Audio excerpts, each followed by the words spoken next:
నేను పట్టుకున్నాను రెడ్ హ్యాండ్గా. కాదు కాదు బాగా ఒక విషయం, ఈ గుడ్డు ఎవరు ఇచ్చినట్టు? మీరే ఇచ్చారు కదా, మరి మీరు ఇచ్చినట్టే కదా. మళ్ళీ పట్టుకున్నారా లేదా? ఈ తందన వద్దు బావా, ఇది మా పిల్లలకి ఇచ్చిన తర్వాత మీరు ఏం చేసుకున్నా బాగుండు. మాకు ఇవ్వలేదు, 11 నెలలు లేదు. మీరు వలస కొట్టారు కదా, వలస ఏ స్టేషన్లో కొట్టారు వలస? అది చెప్పండి, దాంట్లో కోడ్ నెంబర్ చెప్తే మేము అక్కడ తీసుకుంటాం.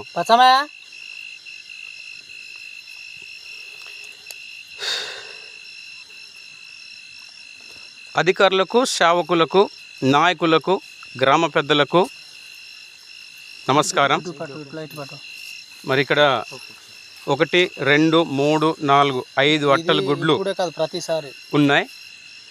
ఎన్నోసార్లు ఇలాగా తరలించటం జరిగింది. కానీ ఈరోజు హఠాత్తుగా కమ్మరితోట గ్రామంలో నైట్ పూట దారకొండ వాస్తవులకు కమ్మరితోట మన అంగన్వాడీ కేంద్రం టీచరు వారి భర్త గారు, మన రాంబాబు గారు మీకు తెలిసిన వారే. అది నైట్ పూట పిల్లలకి వెలిసిన గుడ్డు తరలించటం చాలా బాధాకరం విషయమే.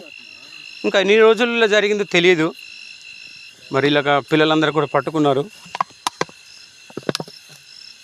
మరి ఆయన మా బావగారు రాంబాబు గారు పట్టుకున్నటువంటి మనవాళ్ళు. ఒకవేళ ఎవరో చెప్తే కాదు, అందరు చూసి ఈ విధంగా పట్టుకోవడం జరిగింది. లైట్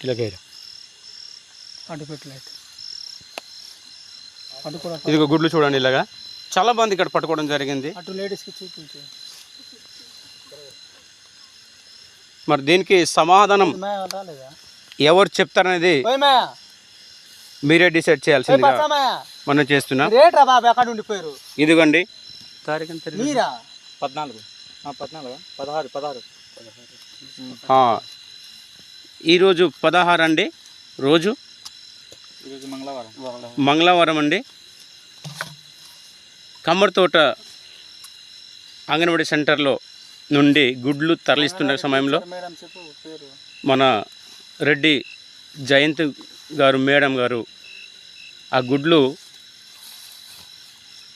దారకొండ షాపులో తరలిస్తుండగా పట్టుబడ్డారు. ఈరోజు సమయం 7-7:30 సమయంలో ఈరోజు రాత్రి ఇప్పుడే.